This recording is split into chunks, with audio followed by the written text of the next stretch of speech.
Bien. Buenos días a todas y todos, es un gusto darles la bienvenida aquí a nuestra conferencia de la Comunidad de Prácticas, a Gabriela Larralde, que hoy está aquí con nosotros. Su presentación va a ser sobre una poética del género, narrativas que dialogan con la educación sexual integral. Ahí es un gusto ver, bueno, tanto a gente de la Comunidad de Prácticas como gente nueva que se está acercando a estas conferencias que hacemos abiertas en el marco de la Comunidad de Prácticas. Voy a presentarles brevemente primero a Gabriela y luego vamos a pasar a su presentación y al final vamos a darles un espacio de preguntas para que todas y todos puedan hacerle a Gabriela. Bueno, les cuento de Gabriela. Gabriela es licenciada en Ciencias de la Comunicación, ella es escritora, investigadora y docente y viene hace un tiempo largo, ¿no?, produciendo con estos temas vinculados a la narrativa y todo lo que tiene que ver con el género y la diversidad, o sea, narrativas en la infancia, género y diversidad, y ha publicado distintos libros muy interesantes, entre ellos Diversidad y Género en la Escuela, que salió hace poquito este año, y después desde la editorial Paidós, y otro libro que ha sacado con la temática similar, que se llama Los Mundos Posibles.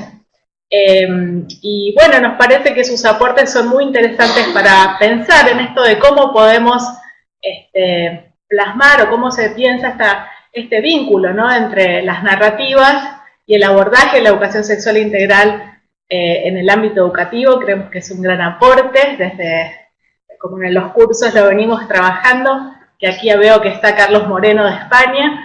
Y en distintas instancias hemos tenido también conferencias de este tema porque nos parece que las narrativas, el arte, son puntos fundamentales para acercarnos a la educación sexual integral de una forma muy interesante y que, bueno, es útil, ¿no?, en las prácticas. Así que, bueno, aparte Gabriela ha escrito unos libros muy interesantes para niñas y niños, entre ellos uno que me gusta mucho que se llama El bestiario secreto de las niñas malas, que salió este año. Ahora ella les va a poder contar mejor en su presentación, así que la dejamos a Gabriela que nos cuente y al final hacemos un espacio de preguntas. Bueno. Hola a todos y a todas y a todos. Muchas gracias por la invitación, Karina. La verdad es que muy contenta de este espacio, de poder pensar cosas juntos. Sé que están trabajando de ESI desde hace un tiempo y que cada uno tiene trabajo en investigación y territorio, así que traje como algo puntual una pregunta y un posible camino que yo encontré en el último libro, Diversidad y Género en la Escuela. Bueno, como decía Karina, yo soy escritora, entonces mi investigación se centra en la literatura para la infancia, pero también estoy pensando en las narrativas y entonces se puede pensar el cine y los dibujos animados y el teatro, ¿no?, y los videojuegos y las redes sociales también, cómo también presentan narrativas. Bueno, para no robarles mucho tiempo, les agradezco que estén conectados, así que voy a empezar a contarles un poco qué es lo que pensé y traje para este día. Hay un primer problema que aparece con la ESI, que en realidad es su gran virtud, ¿no?, y que tiene que ver con la transversalidad. Esto que es la gran virtud que tiene la ley, que no es que los contenidos se vayan a aplicar en una materia sola o en un día solo, horas particulares, se vuelve algo muy complejo en la aplicación, ¿no?, diaria por parte de los docentes.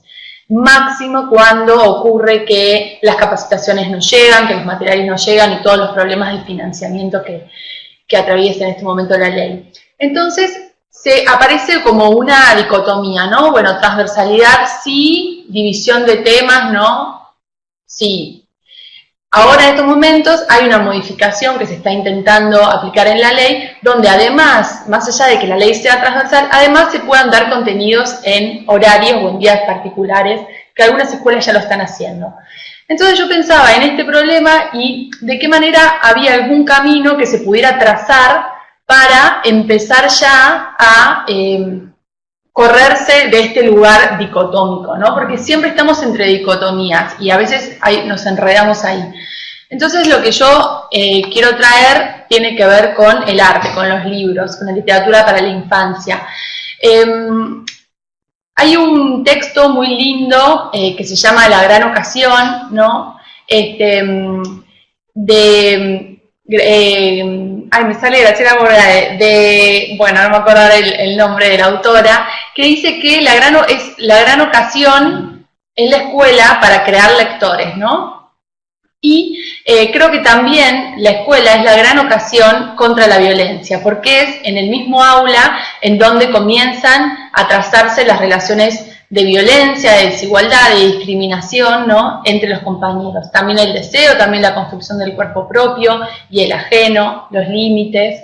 Entonces, la literatura creo que es un gran espacio en la generación de mundos posibles. La literatura permite conocer otros mundos diferentes a los propios y también mundos que pueden ser los propios, ¿no? De alguna manera.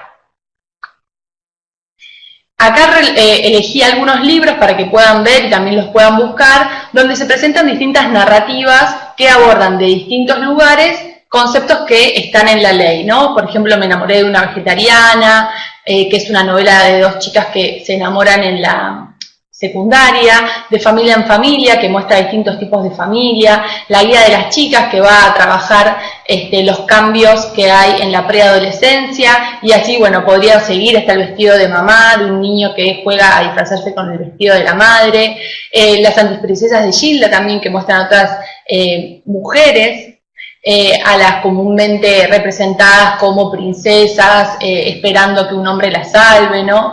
Y bueno, y otros libros. Pero quiero seguir avanzando para ahondar un poquito más en lo que les venía comentando. Entonces, lo primero que me pregunto es como un paso para atrás y decir, ¿por qué analizamos narrativas, no? Y elijo 3 frases. La primera es de Juan José Millás, un escritor español, y hay un texto que me gusta mucho de él que dice en un momento esto: de adolescente me prohibieron las novelas, las leía debajo de las sábanas, sujetando con los dientes la linterna. Jamás pensé que eso formaba parte de mi educación, aunque más tarde comprendí que se empieza a leer por una simple razón: para comprender. Acá principalmente me interesaba pensar en esto que dice Juan José Millás, que leer una novela formaba parte de su educación y que él nunca lo había pensado de esa manera. Creo que, de vuelta con las dicotomías, muchas veces nos encerramos en pensar si el arte sirve, si el arte no sirve, si el arte tiene que servir, si el arte no tiene que servir, ¿no? El arte estético en oposición a un arte político o a un arte con mensaje. Y hay 2 bibliotecas peleándose hace un montón de tiempo sin poder resolver esta situación. Y lo que yo vengo a plantear un poco es que el arte y la literatura para la infancia genera conocimiento. Sea un libro que se considere arte estético o sea un libro que se considere político o con un mensaje claro político.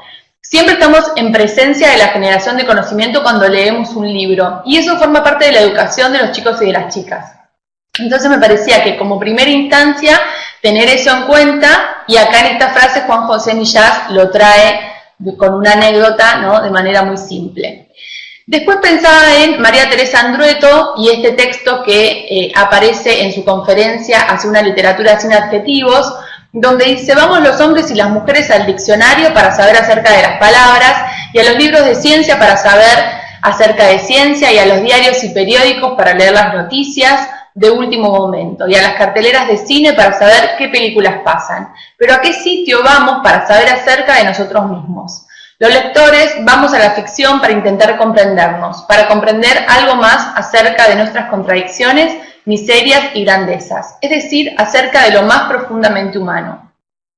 Y aquí quiero pensar en el carácter que tiene el arte dentro de la academia. Durante muchísimos años se ha considerado que aquella producción de conocimiento que se da dentro de las artes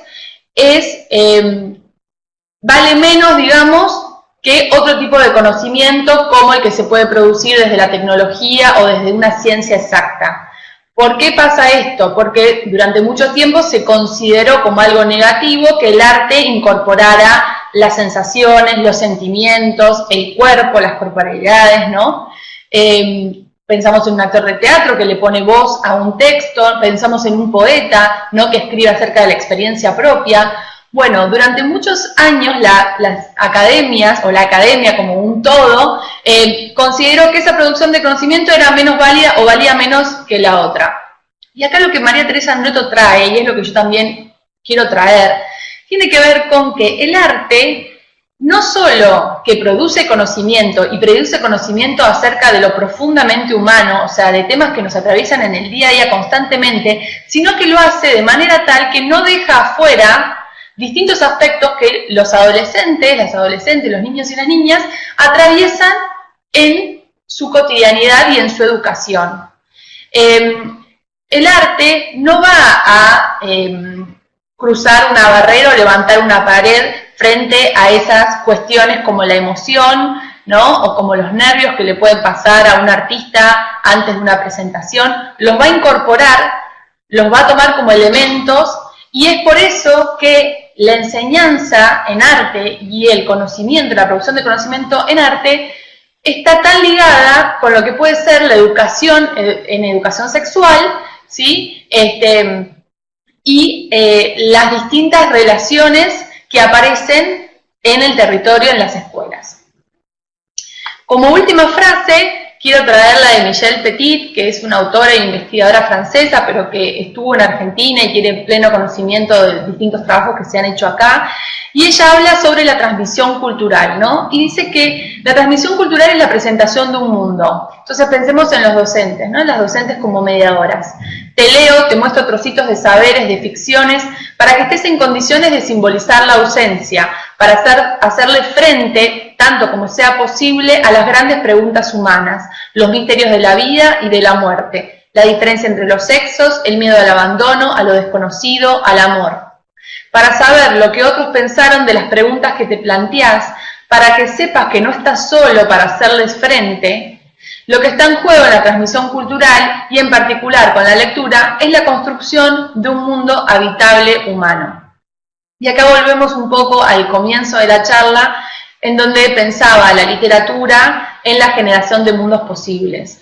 Lo que la literatura va a traer en relación a la educación sexual integral es la, digamos, prueba, ¿sí?, o la representación de que aquel mundo, ¿no?, que los niños y niñas imaginan o sienten, existe más allá de sus pares y de su cotidianidad, ¿sí?, o que puede existir. ¿Cómo las narrativas crean mundos?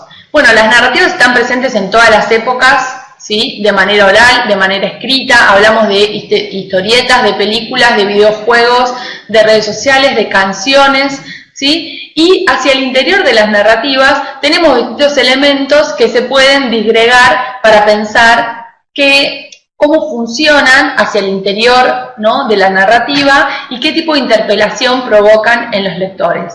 Entonces, podemos pensar en narrador, narradora, en los personajes, en la trama, en el argumento, en el contexto, en el tema, en el estilo, en el tipo de interpelación, en el registro que tiene ese texto o el tono, ¿sí? Y son todos elementos que no son, para quien escribe, no son inocentes, sino que van a tener un carácter estético y político, porque si uno elige en un cuento retratar un acoso callejero, será una cosa si lo retrata desde la niña que lo sufre, y será otra si lo retrata desde el conductor de taxi. Me estoy acordando de un cuento de Diego Golombek, por eso lo comento, que se llama Libre.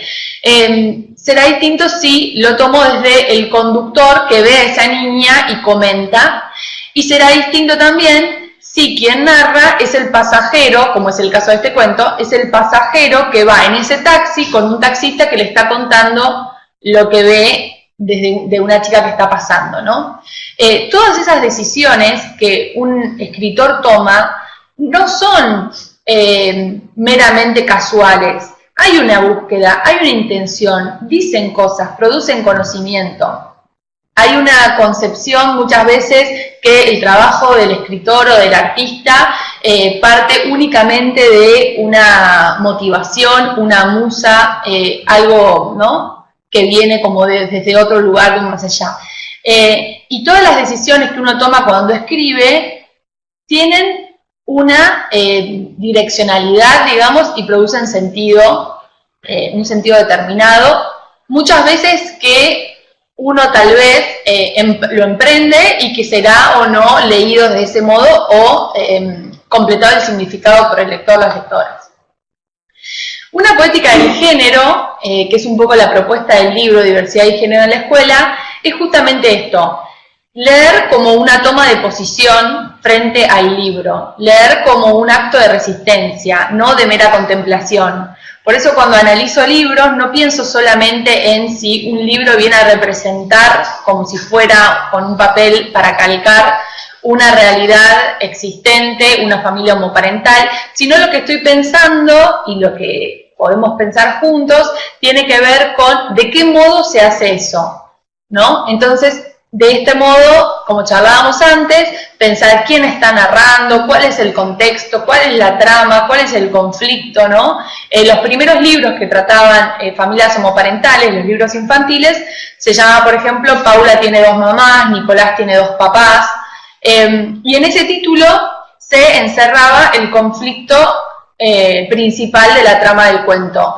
Y hoy por hoy, los cuentos que tienen una familia homoparental, como por ejemplo Un regalo para mamá, de la editorial Muchas Nueces, han desplazado el tema principal de tener 2 mamás, y el tema principal ahora es que la hija no sabe qué regalarle a sus mamás para el Día de la Mamá, y el carácter de que sean 2 madres, ¿no?, quienes maternan, pasa a estar digamos, un poquito de fondo dentro de la trama principal.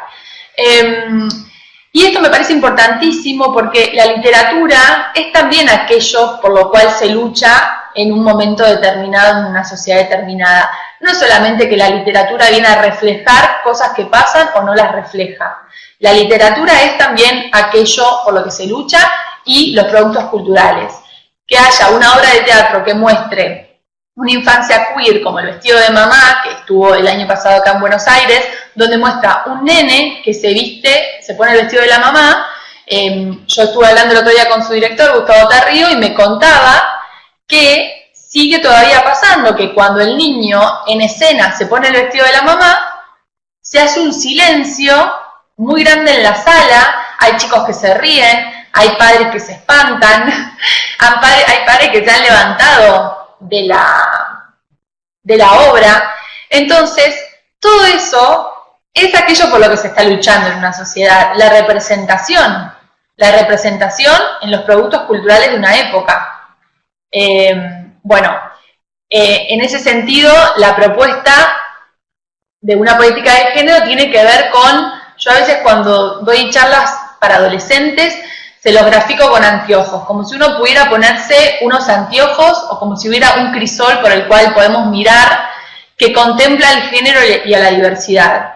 Entonces, si no tenés acceso por ahí a los libros que estoy recomendando o a esta obra de teatro, podés ponerte esos anteojos para ver y analizar cualquier cosa que tengas a mano, prender la televisión en un canal para niños y niñas y ver qué se está viendo.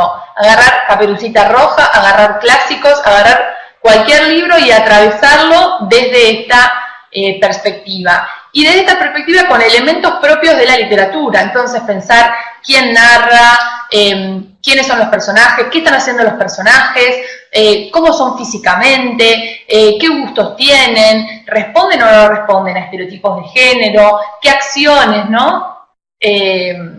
Este tipo de cosas que estuvimos charlando un poco. Y acá voy como profundizando un poquito más el lugar del arte y tener en cuenta que el arte genera el 6% del PBI mundial. En nuestro país representa el 3%, o sea, estamos detrás de la construcción. Porque muchas veces los trabajadores y las trabajadoras del arte también ocupamos ese espacio de que aquello que hacemos, bueno, lo hacemos porque nos gusta, ¿no? Lo hacemos con amor, quienes vienen a vernos, les gusta lo que hacemos, y no hay que dejar de lado que materialmente somos agentes muy importantes en esta sociedad, porque en ese 3% se incluyen las series que uno ve, hay guionistas atrás, hay directores de fotografía, hay, bueno, directores, vestuaristas, maquilladores, ¿no?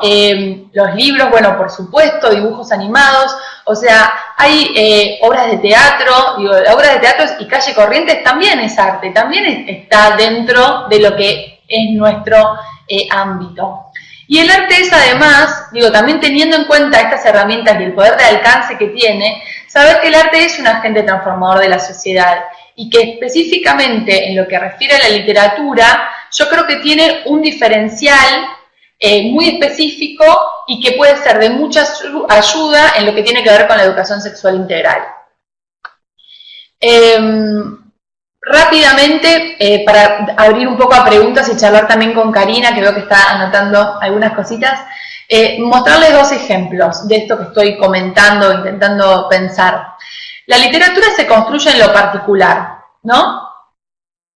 No le interesa a nadie si yo cuento una historia sobre un grupo de chicos que van todos juntos al gimnasio, que todos juntos juegan al fútbol, que todos juntos la pasan bien, que después van a tomar la leche, ¿no? A mí lo que me va a interesar como lectora va a ser un grupo de chicos que van todos los días a un gimnasio a jugar al fútbol, pero un día Pedro decide no jugar al fútbol y porque no quiere jugar al fútbol lo cargan, ¿no? Y entonces Pedro vuelve a la casa, ¿no? Y no le cuenta a la mamá, y ya ahí me voy enganchando con ese personaje, porque lo que uno hace como lectora es atravesar una historia pegado a un narrador o a un personaje, para tener la vivencia que ese personaje tiene.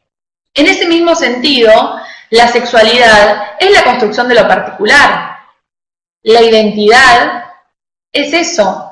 Uno no tiene relaciones sexuales con la misma persona, en el mismo lugar, en la misma situación, sintiéndose de la misma manera siempre. Justamente las generalidades son aquello que nos alejan de la educación sexual, porque la sexualidad es lo particular, es ese día, esa situación en la que te pasó tal cosa y no supiste cómo reaccionar, no supiste qué hacer.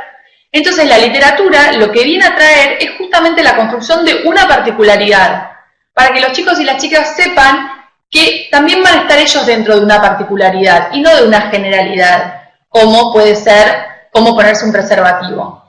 En Una delgada línea rosa es la historia de una chica de 15 años que queda embarazada y se hace un test de embarazo. La novela empieza, ella está en un baño con una amiga y se hace un test de embarazo y le da positivo.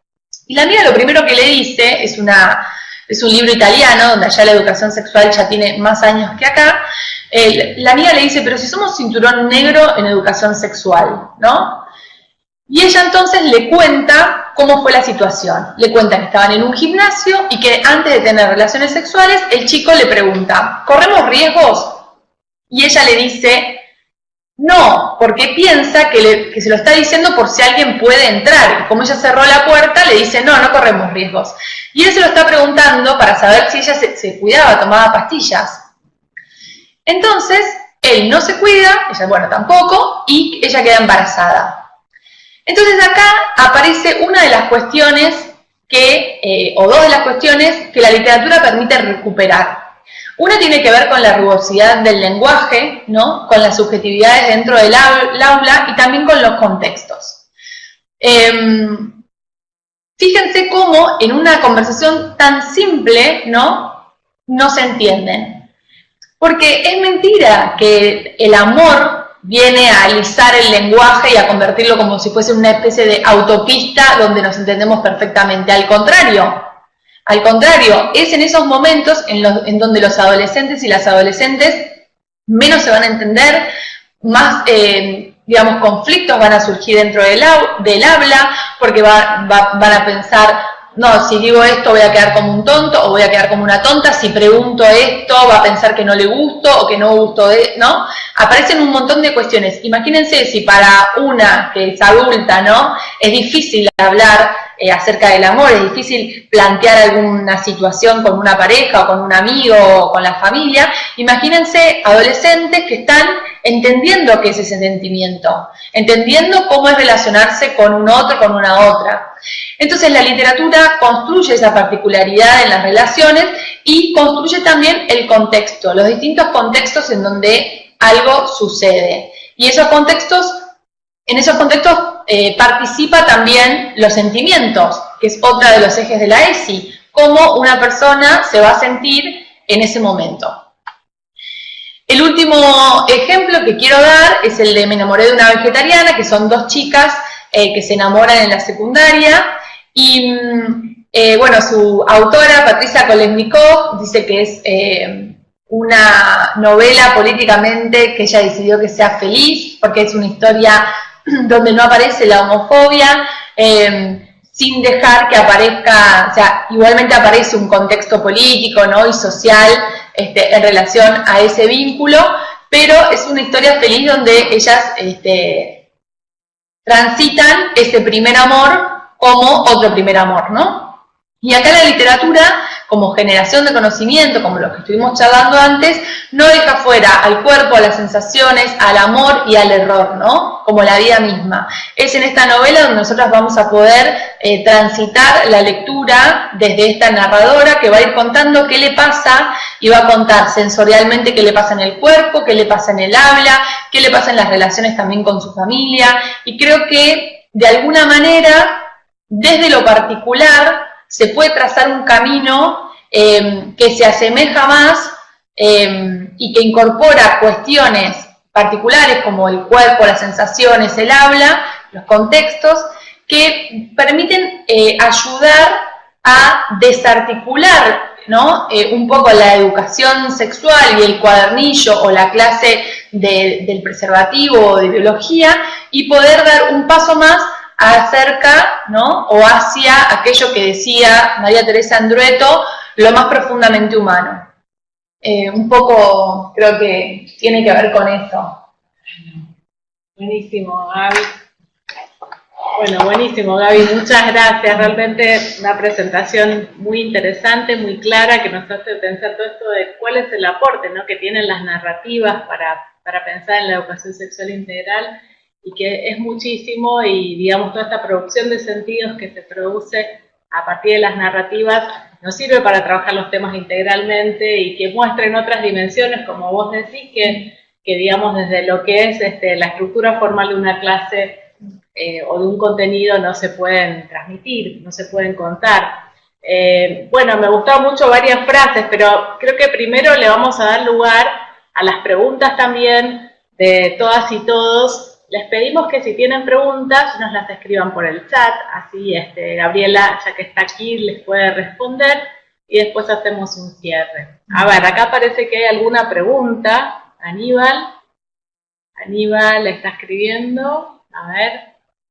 A mí me gustó, mientras me voy contando, pero me gustaron muchas las frases que comentabas y esto de que la literatura es un poco es un poco por lo que se lucha, ¿no? Y no solo es la producción no solo es un producto cultural, no solo refleja un producto cultural, con este tránsito que vos decías que va viendo con todo el tema de la diversidad en la literatura infantil, y bueno, creo que también refleja por un lado lo que se fue avanzando en estos tiempos, así que nada, muy interesante, ¿no?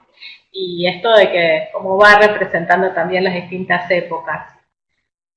A ver, aquí tenemos a Aníbal Adrián, que nos dice, y a decir verdad, el trabajo con estas narrativas suele ser de gran interés para los estudiantes. O sea, a ver. Después tenemos a alguien que tiene un número, después si querés contanos quién sos, porque está tu número, pero no el nombre, que dice, ¿están a la venta en cualquier librería estos dos últimos libros? Sí, en cualquier librería, son de editorial Zona Libre, que es Norma, así que son de fácil acceso. A ver, uy. Hay una pregunta más, no veo bien por la luz, pero ¿qué dice? Hay varias personas escribiendo. Y de hecho el libro anterior, que se llama Una delgada línea rosa, yo lo recomiendo mucho para adolescentes porque creo que uno puede, yo tengo una hermana adolescente, ¿no? De 17 años, y yo puedo decirle 553 veces, cuídate, ¿no? Pero si ella lee esa novela, que de hecho la está leyendo ahora, y transita junto a esa narradora, todo lo que esa narradora vive, que es contarle al chico, contarle a su mamá, contarle a su papá, ir a un ginecólogo, o sea, todo ese tipo de situaciones van a ser mucho más carne en ella que cualquier consejo que yo le pueda dar. Seguro, sí, súper interesante. Acá Carolina está escribiendo, dice, hola, soy Carolina de Mendoza, y acá la cuestión de ENSI está muy complicada. Gracias a Flaxo y a ustedes por seguir reafirmando el camino. Bueno, gracias Carolina, siempre es bueno aportar desde lo que podemos con estos espacios, y por lo que vi últimamente que estuve en Mendoza, hay algunos avances, por lo menos eso es lo que me comentaron a nivel del Ministerio de Educación el otro día, que está, digamos, pudiendo avanzarse en la implementación, cosa que anteriormente, si bien esto va lento y va a llegar lento a las escuelas, hay acuerdo con el ministro de Educación de Mendoza, cosa que anteriormente costaba más, y están haciendo algunas jornadas interesantes en el tema, así que esperemos. Sí, a mí me convocaron para el 4, que no pude viajar, pero era justo para el 4, hicieron una jornada, no sé dónde. Yo participé también de esa jornada virtualmente, que la organizaba un grupo de mujeres con la universidad, una ONG con una universidad, muy interesante. Así que bueno, están pasando muchas cosas y esperemos que todo esto vaya repercutiendo. Acá está Nancy que dice, ¿podrían pasarnos por escrito todos los títulos de los textos literarios que mencionaste? Están en la presentación los títulos, porque los que están en la comunidad de prácticas van a poder acceder. Los que no estén en la comunidad de prácticas, bueno, tienen en la presentación de Gabriela, si la vuelven a escuchar, que la vamos a dejar subida al espacio de Flaxo, todos los títulos, o sea que los van a poder ver en detalle. Acá había una que se perdió, una pregunta, perdón, que decía quién debería, no sé si decía mediar o como llevar, ¿no?, las narrativas. Creo que apuntaba al lugar del mediador o de la mediadora, que me parece muy importante, muy interesante, y ahí, en ese sentido, pensar un poco en lo que decía Michel Petit, ¿no?, y es mostrar un pedacito de mundo, mostrar un trocito. A mí me gusta mucho lo que pasa a veces con el bestiario secreto de Niñas Malas, porque allí está Lulú, que es la historia de Luana, la hija de Gabriela Mansilla, en donde dice que antes tenía un nombre de varón y cuenta el momento en que tuvo su DNI, y hay madres y padres que me cuentan que hay niños que ahí se frenan y preguntan, y hay otros que no, y que continúan con la lectura, y digo, continuarán con la lectura porque no les llama la atención, porque en ese momento no se lo quieren preguntar, y eso también está bueno, ir siguiendo el desarrollo de cada niño, cada niña, y donde surjan preguntas o no, charlarlo, pero no imponer un trabajo. Digo, lo peor que puede pasar es terminar de leer un libro y decirles, ¿les gustó? ¿No? Porque ¿cuánta respuesta puede haber ahí? ¿Sí o no? En cambio, abrir a qué les pareció, qué parte les gustó más, con qué personaje no se identificaron, qué les hubiese gustado que pase al final. A veces es lindo pensar que ellos pueden cambiar el final, ¿no? De un cuento. Exacto, sí, es interesante. A ver, y ahí vamos a ver, ahora se nos bajó la pregunta, sí, esperen que buscamos porque hay varias preguntitas más. Ahí hay una de Carlos, a ver más arriba. A ver si podemos subir. No, es más abajo, espera. Más abajo, Carolina, a ver. Un poquito más abajo. En nuestra zona hay mucho debate sobre ESI y esta semana estamos trabajando junto con docentes de secundaria. Después de Carlos dice, gracias Gabriela, has comentado que la literatura construye realidades y contextos participando emociones y sentimientos. Los libros que analizas en tu último libro quizás dan una visión didáctica desde el punto de vista de la equidad de género. Sin embargo, hay textos clásicos que también generan miradas. A ver, si hay algo más de Carlos. Sí, ¿se pasa abajo? No se ve más. Sí, es posible armonizar las dos corrientes literarias para trabajar en el aula, como Juan Tenorio llama. Sí, claro. Digamos, yo recomiendo algunos libros que no es que presenten todo, que todos estén escritos desde una visión didáctica. Creo que justamente esto que decía antes, que leer es una toma de posición, es la posibilidad de yo haber elegido libros que no fueron pensados siempre desde una mirada del género y de la diversidad. Yo hago esa lectura, yo hago un cruce, como esos anteojos que decía antes, desde donde leo este tipo de libros. Y también analicé textos clásicos en la investigación anterior, Los mundos posibles. Pero creo que sí que se pueden armonizar porque también, como comentaba antes, podemos tomar cualquier libro, cualquiera sea, libro, dibujo animado, historieta, lo que sea, y atravesarlo desde una perspectiva de género, que tiene que ver con leerlo y ver qué cuestiones traen, ¿no? ¿Qué sentidos generan? Bien, gracias, Gabriela. Sí, acá, bueno, Carlos, en España tienen un interesante trabajo con este tema, desde el cine, desde el arte. Así que, y digamos, tienen obras clásicas, que también es algo interesante porque desde las clases, desde la literatura, tienen que leer obras clásicas y poder hacer esta mirada, como dice Gabriela, desde cualquier libro sumamente útil, interesante. Y bueno, aparte entiendo que muchos de los que acá me enamoré de una vegetariana no está escrito con propósito didáctico, ¿no? Muchos de ellos no tienen fin. No, lo que pasa, por ejemplo, con el caso de Patricia, es que ella quiso retratar una historia que se asemejara a la propia. Claro. Ella está casada con una mujer hace muchos años y tuvo sus primeros amores en la secundaria y no encontraba libros que retrataran su historia. Entonces, a veces también creo que hay como una especie de, no sé si miedo, porque está fundado en una literatura que existía y que existe todavía, que es pedagógica y que es didáctica, pero en realidad lo que creo que ahora está apareciendo y pasando son autoras y autores que quieren contar su propia historia, que se sienten así. Digo, si yo incorporo en mi literatura dos chicas que son novias o dos varones, ¿no? o las familias que aparecen en el bestiario, no es porque sea políticamente correcto, es porque es mi vida es así. Claro. Mis relaciones son así, entonces también creo que tiene que ver con otra generación o también otros ámbitos, ¿no? Y también un mercado que posibilita hoy publicar eso.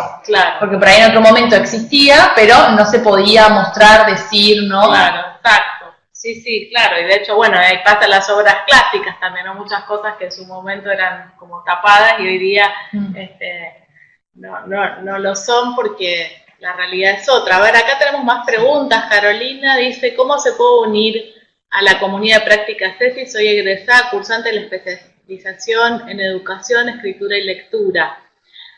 La comunidad de prácticas, bueno, es un espacio que es post-curso del curso que hacemos Internacional de Educación Sexual Integral, que ya lleva 3 años, y bueno, en general es un espacio cerrado a los egresados del curso. Hay en este momento 300 participantes de 21 países.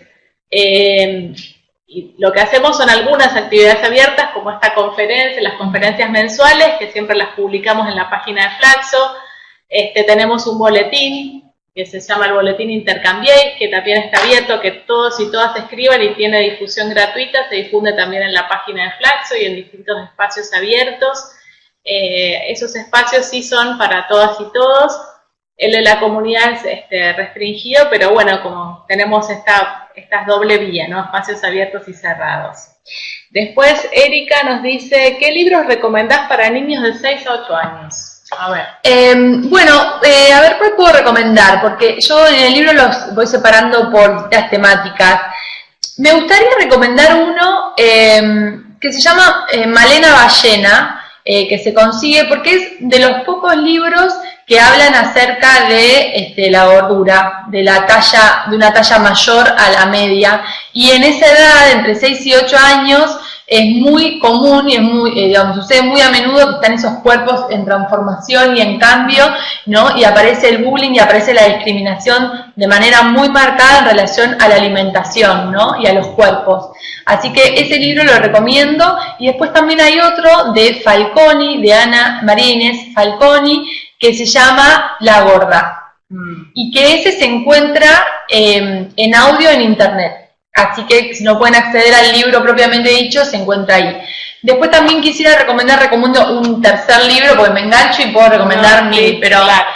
Un libro que es algo que no charlamos y que también se da muy a menudo, porque si tenemos en cuenta el último censo, solamente el 37% de las familias en Argentina sigue siendo esa familia nuclear de un papá, una mamá e hijos. Hoy las configuraciones familiares son muy distintas. Digo, este porcentaje en los años 80 era del 65% y hoy es del 35%. Entonces hay un libro de Schuher que se llama Historia de un primer fin de semana y que cuenta justamente la historia de una mamá y un papá que se divorcian, tienen 2 hijas, y cómo empieza a ser la vida de esas 2 niñas. Van un fin de semana en la casa del padre, otro fin de semana se quedan con la mamá, el padre y la madre vuelven a formar pareja. Me parece que es un libro muy interesante ese, y muy pionero porque es del 87, así que imagínense. Buenísimo. Que fue el año de la ley de divorcio vincular, con Alfonsín, en el año 1987. Claro, bueno, súper interesante, sí, dan ganas de saber.